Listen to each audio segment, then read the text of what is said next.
Pak, kerja capek banget ya. Asli Pak, kalau misalnya dipikir-pikir ya Pak, Iya. orang juga hidup Pak. Anjay, iya.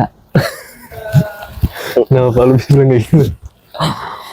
Yang pertama, lo harus tetap senyum Pak, walaupun keadaannya kayak gimana. Bener. Di rumah, lo harus tetap biasa aja, biar keluarga lo nggak sedih. Kadang-kadang gini ya Pak, orang-orang tuh nggak peduli gitu ya. Kita mau seterpuruk apa pada saat masuk kerja gitu. Orang pengennya ketika masuk kerja, lu standby, lu ready gitu, apapun kondisi lu gitu, seterpuruk apanya lu gitu. Iya sih. Iya. Kalau pikir-pikir, ya namanya juga hidup Pak. Iya. Gua rasa video ini cuma doang nih Pak yang banyak. Ya Allah. Gue tuh mikir ya bokap-bokap kita dulu kerja kayak capek banget dan berjuang gitu. Setuju. Baru ngerasain Pak kita sekarang. Gue ngerti ya. Dulu generasi orang tua kita gitu ya. Kayaknya kuat banget itu. Ada masalah di tempat kerja, sebisa mungkin gak dibawa ke rumah gitu. Terus berjuang terus-terusan gitu. Iya. Gila sih Pak. Beda banget sama generasi kita dan di bawah-bawahnya gitu. Sampai dijulukin generasi strawberry Pak. Iya, apa tuh? Generasi strawberry. Lo kan biasa data. Berapa generasi strawberry Indonesia? Gak tahu. Bukan cewek cowok. Gak tahu gitu Pak. Tapi lu tahu buah strawberry kan? Tahu. Nah itu kan kalau bisa diinjek hancur tuh. Iya. Dilempar ke tembok hancur Pak. Tusuk sedotan bolong. Iya. Lembek banget kan? Belum alhamdulillahnya tapi Pak nggak dibilang generasi pisang. Kenapa? Lebih gue generasi pisang ya. Astagfirullah. Lebih lembek Pak. Buat apa tapi Pak?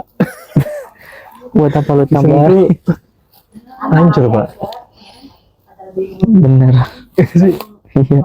Kemana nih arahnya? Capek banget ya. Tapi itu Pak, sebenarnya mungkin orang tua kita dulu tuh capek, tapi nggak ada medianya Pak. Oh iya bener. Makanya bengong. Bener. Di rumah akhirnya kita nggak dapet tuh kan kasih sayang yang kayak misalnya nyokap kita ngasih ke kita gitu, sekedar ngobrol.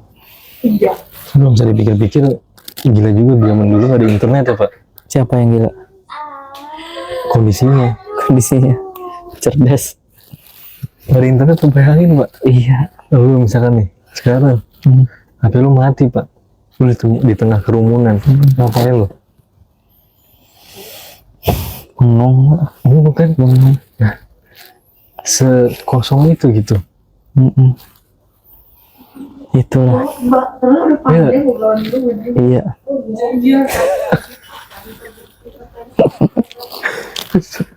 Biasanya juga Capek banget. ketika lu lagi capek di kerja nih, lu ngapain Pak? Coping mekanisme lu? Jujur Pak, bersih-bersih sih Pak. Bersih-bersih? Bersih-bersih apa nih? Diri? Kamar. Cuci kamar? Biasa gue kalau misalnya udah capek banget, gue sensitif banget tuh Pak sama keadaan kamar yang berantakan, kotor. Nah itu dulu tuh yang gue bersihin pertama. I see. Jadi kalau misalnya lu malah capek kerja, malah lu pengen kerja untuk bersihin suatu ruangan. Kalau kotor ya, Kotor. kalau bersih Enggak. berantakan dulu.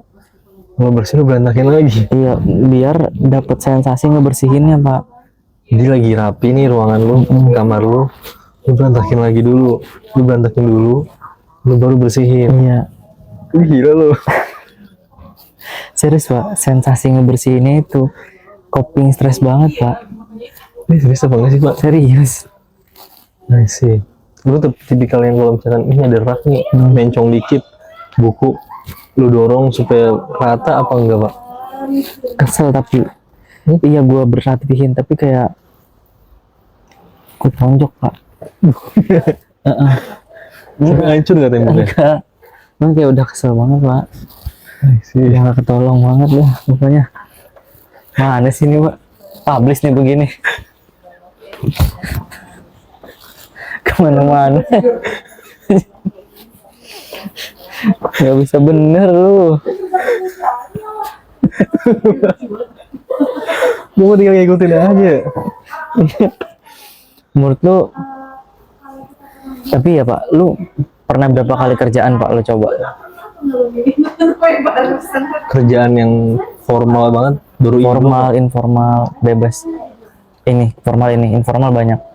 doang. Formal gue bisnis paling Pak. Ada nggak Pak? Yang capeknya tuh bikin seneng gitu. Kalau di sini kan capeknya bikin capek ya. Ada banget sih Pak. Kayak gua nge-build bisnis dari nol, dari belum ada customernya, capek nggak capek, tapi gue seneng Pak. Beda ya rasanya ya. Beda banget. Lu kalau misalnya nge-build bisnis dari nol kan lu kayak ngedidik anak gitu ya, besarin anak gitu dari nol. Seneng gak lu? Seneng. Seneng kan?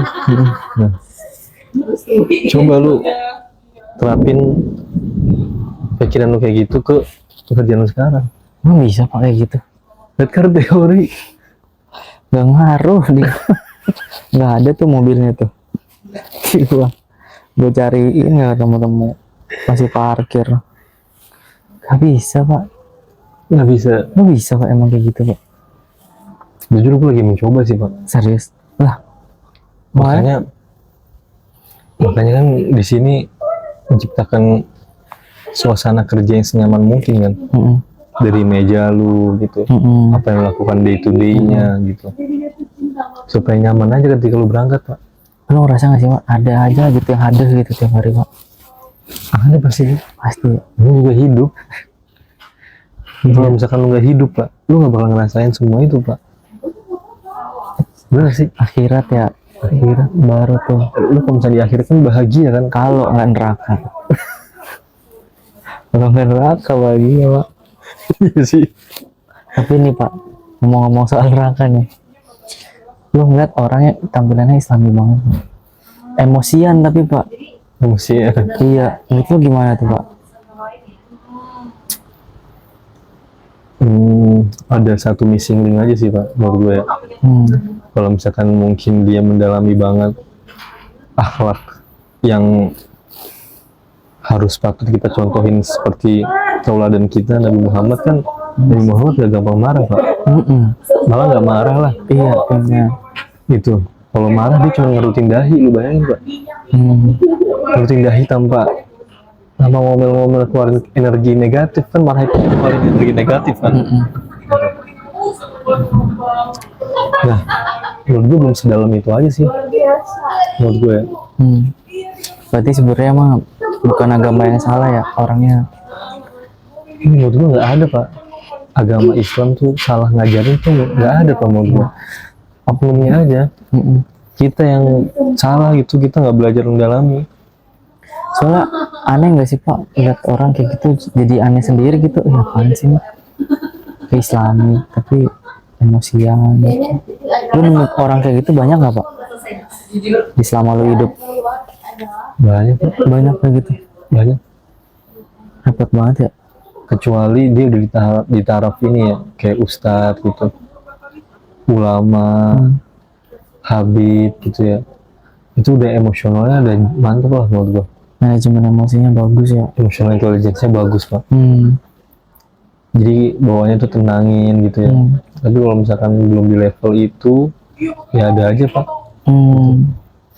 Balik lagi ya Pak. Gue juga beberapa kali pindah-pindah kerjaan Pak. Informal maupun informal. Kalau kita misalnya ngomongin capeknya, sebenarnya yang informal kayak bisnis, dagang gitu, gue juga pernah sih Pak. Gue ngerasain capeknya tuh emang beda banget. Capeknya tuh lu terpacu setiap harinya gitu, bangun ya inovasi apa lagi nih, gimana cara narik pelanggan nih, cara marketingnya gimana nih. Nah tapi kerjaan-kerjaan formal Pak sebenarnya menurut gue juga banyak yang asik juga Pak. Banyak yang asik juga. Contoh gue kategoriin ya beberapa tipe kantor yang gue pilih itu.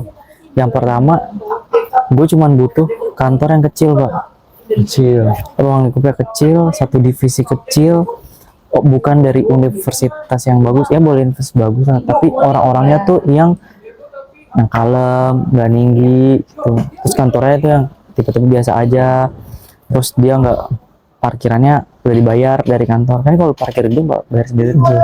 Nah di situ tuh gue ngerasain ada sesuatu suasana yang kekeluargaan gitu, Hangat gitu ya. hangat.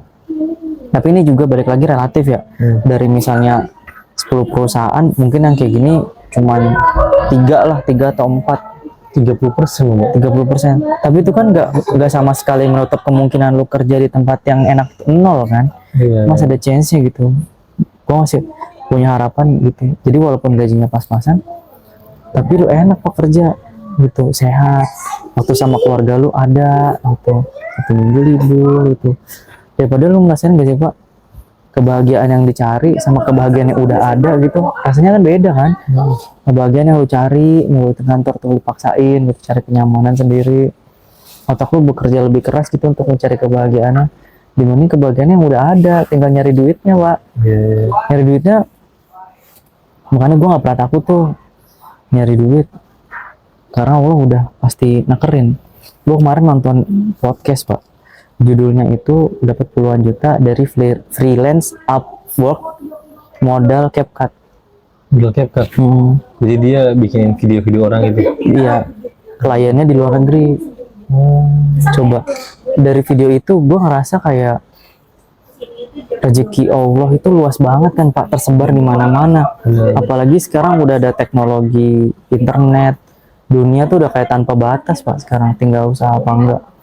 Dan fakta menariknya adalah ketika dia buka kerjaan itu untuk orang Indonesia, difilter orang Indonesia dan orang Filipina, orang Indonesia nggak ada yang daftar Pak. Nggak ada yang daftar? Nggak ada yang daftar. Kenapa? Mungkin orang Indonesia belum se-aware itu Pak sama pekerjaan freelance gitu. Nah balik lagi ya, sebenarnya kalau misalnya ada pilihan sih, gue kayaknya milih kerjaan yang lebih buat hati gue nyaman sih Pak. Gue nggak ngejar jabatan, gue nggak ngejar pangkat, nggak ngejar golongan, nggak ngejar gaji gitu. Gue pribadi lebih ngejar kenyamanan sih. Lebih ngejar ketenangan ya Pak. Ketenangan Pak. Tenang dalam hidup ya. Iya, bayangin Sedih aja banget sih Pak. hari ini nggak ada apa-apa, tapi dengan ketakutan yang disebarin untuk masa yang akan datang, rasa ngerinya tuh dari sekarang Pak. Setuju. Ya menurut gue emang ketenangan salah satu faktor umur lu bisa panjang juga sih Pak. Seumur Kebahagiaan. seumur agak ngeri juga ya. Soalnya kan kalau misalkan lu setiap hari nggak tenang, nggak bahagia, adanya stres mulu, gimana nggak tambah botak Pak. Iya, Rambut ya kan, 121. Makanya kan Iya. ketenangan sih menurut gua penting sih Pak. Apalagi kalau misalkan kita nggak bisa mencari ketenangan itu di kantor Pak. Solusinya gimana Pak? Gua nggak tahu ya, lu gimana? Red car theory Pak. Bisa nggak mobil nggak? Yang lain gitu. Red bicycle theory. Siap boy. Kalau siap ganti moda transportasinya doang, tambah capek lagi tuh ngayuh. Itu sih Pak yang gue masih cari Pak.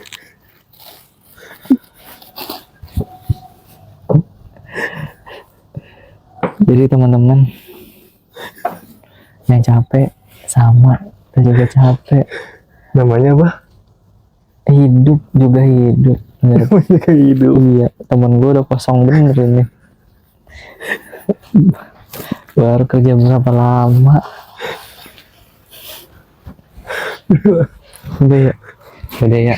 Untuk para pekerja di luar sana yang lagi capek, sama kita juga.